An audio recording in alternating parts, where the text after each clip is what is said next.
Kids.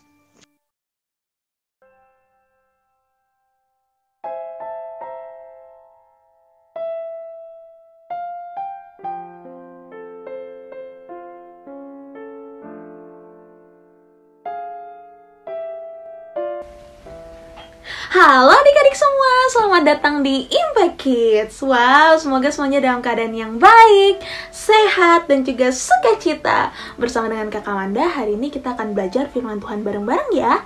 Tapi sebelum itu, yuk kita berdoa terlebih dahulu. Kita lipat tangan kita tutup mata kita. Mari kita berdoa. Tuhan Yesus yang baik, terima kasih untuk penyertaan-Mu. Terima kasih Tuhan sudah jagain kami selama kami beristirahat tadi malam. Dan saat ini kami mau mendengarkan firman-Mu, kami mau belajar firman-Mu di Impact Kids. Tuhan yang membukakan kami supaya kami bisa mengerti setiap kata-kata yang akan Kau sampaikan. Kami siap mendengarkan firman-Mu Tuhan. Dalam nama Tuhan Yesus kami berdoa dan mengucap syukur. Amin. Amin. Nah adik-adik semua, yuk kita siapkan Alkitab kita. Kita akan baca ayat dari Alkitab dari Efesus 4 ayat 5 sampai 6. Efesus 4 ayat 5 sampai 6. Oke, sudah ketemu? Kita baca sama-sama ya. Efesus 4 ayat 5 sampai 6. 3, 2, 1. Efesus 4 ayat 5 sampai 6. Satu Tuhan, satu iman, satu baptisan, satu Allah dan Bapa dari semua, Allah yang di atas semua dan oleh semua dan di dalam semua. Efesus 4 ayat 5 sampai 6. Sekali lagi ya. Efesus 4 ayat 5 sampai 6. Satu Tuhan, satu iman, satu baptisan, satu Allah dan Bapa dari semua, Allah yang di atas semua dan oleh semua dan di dalam semua. Efesus 4 ayat 5 sampai 6. Wow, amin. Nah, adik-adik semua, tema dari Impact Kids hari ini adalah setuju dengan kredo. Wow, apa itu kredo? Mungkin beberapa adik-adik di sini sudah pernah mendengar ya kata kredo, mungkin ada juga yang belum. Nah, kakak akan jelasin apa itu artinya kredo. Jadi, menurut Kamus Bahasa Indonesia, kredo itu artinya pernyataan kepercayaan atau keyakinan. Nah, bahasa yang diambil adalah dari bahasa Latin. Wow, itu penjelasan tentang arti kata kredo. Nah, adik-adik, kakak mau nanya nih sekarang. Adik-adik di sini ada yang pernah ikutan organisasi atau contohnya kayak pramuka? Ada yang pernah ikutan pramuka? Boleh tunjuk tangan? Wow, ada ya, berapa ya? Nah, adik-adik, apa sih hubungannya pramuka dengan kredo? Nah, jadi ada hubungannya nih, pramuka dengan kredo. Jadi di pramuka itu ada namanya kredo pramuka. Dan ada kredo pramuka yang paling terkenal adalah kredo pramuka yang ditulis oleh Bapak Ludwig. Yang ditulis di awal 1900-an. Wow, sudah lama sekali ya, di awal tahun 1900-an. Wow. Nah, kakak punya nih kredo pramukanya. Kakak akan bacain ya. Jadi, isi dari kredo pramuka yang ditulis oleh Bapak Ludwig adalah untuk dapat dipercaya dalam segala hal, setia, membantu, ramah, sopan, dan baik, untuk belajar taat dan berlatih dengan ceria, juga hemat, untuk menjadi berani, bersih, dan hormat. Di atas segalanya, untuk menjaga diri saya kuat secara fisik, terjaga secara mental, dan memiliki moral yang baik. Untuk bersiap setiap saat untuk melakukan tugas saya kepada Tuhan dan negara saya. Dan untuk melakukan hal yang baik kepada seseorang setiap hari. Wow, itu adalah kredo pramuka yang ditulis oleh Bapak Ludwig. Wow. Nah, sekarang kita juga sebagai umat percaya memiliki kredo yang paling terkenal. Wah, ini asik nih Impact Kids hari ini adik-adik karena kita akan belajar sedikit sejarah. Oke, siap ya? Jadi, kredo umat percaya yang paling terkenal adalah kredo Nikea. Nah, tadi udah kredo pramuka, sekarang kredo Nikea. Nah, apa sih itu kredo Nikea?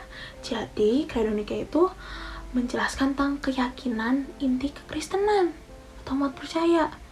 Nah, jadi sejarahnya nih, kredo Nikea itu ditulis kurang dari 300 tahun setelah kebangkitan Yesus Kristus. Nah, pada saat itu ada namanya Bapak Konstantinus. Jadi Papa Konstantinus ini berperang melawan kekaisaran Romawi pada saat itu dan menang. Terus Bapak Konstantinus ini menjadi kaisar. Nah, terus akhirnya Bapak Konstantinus menjadikan agama Kristen menjadi agama yang resmi. Jadi tuh adik-adik, sedikit sejarah sebelumnya tuh orang Kristen itu selalu dianiaya pada saat zaman Roma ini. Jadi sedih banget. Nah, tapi setelah Bapak Konstantinus menang, terus dia jadi kaisar, akhirnya orang-orang Kristen sudah tidak dianiaya lagi, sudah tidak menderita. Nah, tapi ada satu lagi nih permasalahan yang ada, yaitu perbedaan pemahaman dari para pemimpin gereja pada saat itu. Jadi ada yang bilang, enggak yang benar itu A, enggak yang benar itu B, enggak yang benar itu C. Jadi beda-beda semuanya. Wah, terus akhirnya Bapak Konstantinus ini akhirnya mengumpulkan nih semua pemimpin gereja yang berbeda pendapat itu pada tahun 325 Masehi di Nikea. Nah, terus akhirnya menuliskan sebuah kredo. Dan kredo ini disetujui oleh semua orang pada saat itu. Jadi adalah tertulis kredo Nikea. Nah, 56 tahun kemudian kredo Nikea ini berkembang. Dan sampai saat ini orang-orang Kristen, orang-orang yang percaya memandang kredo ini sebagai penjelasan yang bagus tentang dasar-dasar iman Kristen. Oh wow, sekarang kita lihat ya lebih lanjut tentang kredo Nikea. Nah, jadi kredo Nikea ini memiliki panjang sekitar 220 kata. Wow, nanti adik-adik bisa cek sendiri ya, ada di online, nanti adik-adik bisa searching di laptop, di HP, kredo Nikea. Nah, jadi kakak mau bacain nih, itu kan panjang ya, kakak bacain secara ringkas aja apa sih isi dari kredo Nikea. Jadi isinya adalah: satu Tuhan Bapa yang Maha Kuasa, pencipta langit dan bumi. Satu Tuhan Yesus Kristus, Putra Tunggal Allah, Roh Kudus yang keluar dari Bapa Surgawi. Yesus dijadikan manusia melalui perawan Maria, menderita di bawah pemerintahan Pontius Pilatus, sekarat, dikuburkan dan bangkit dari kematian pada hari yang ketiga. Yesus datang kembali untuk menghakimi semua orang dan memerintah selamanya.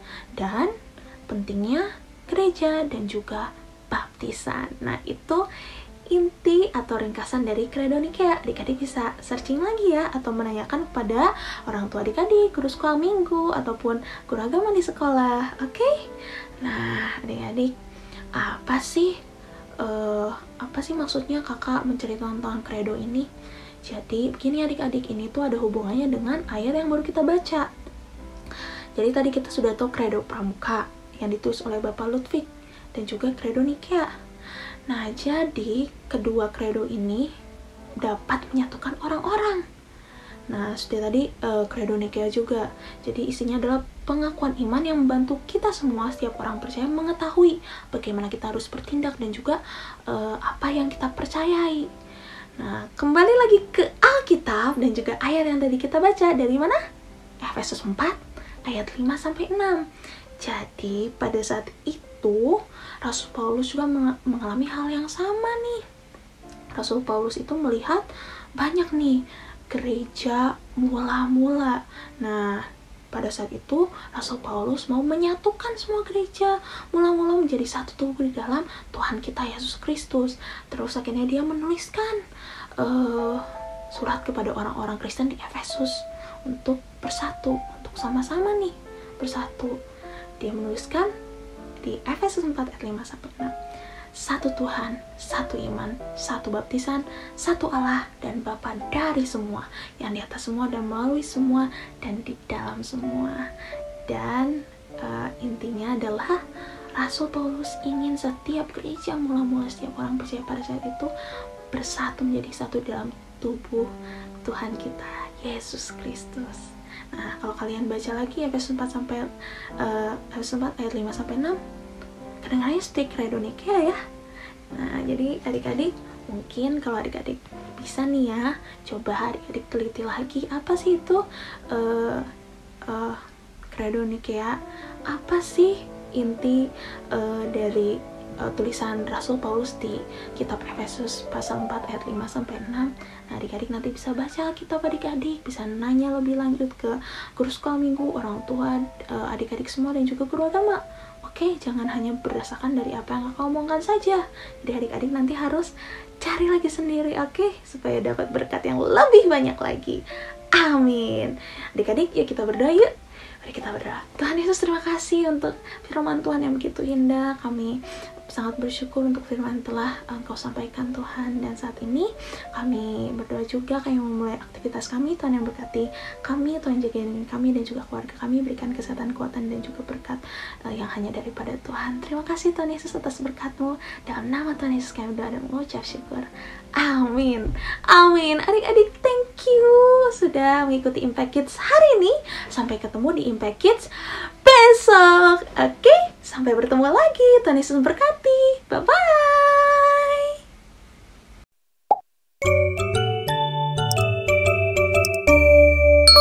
Impact Kids.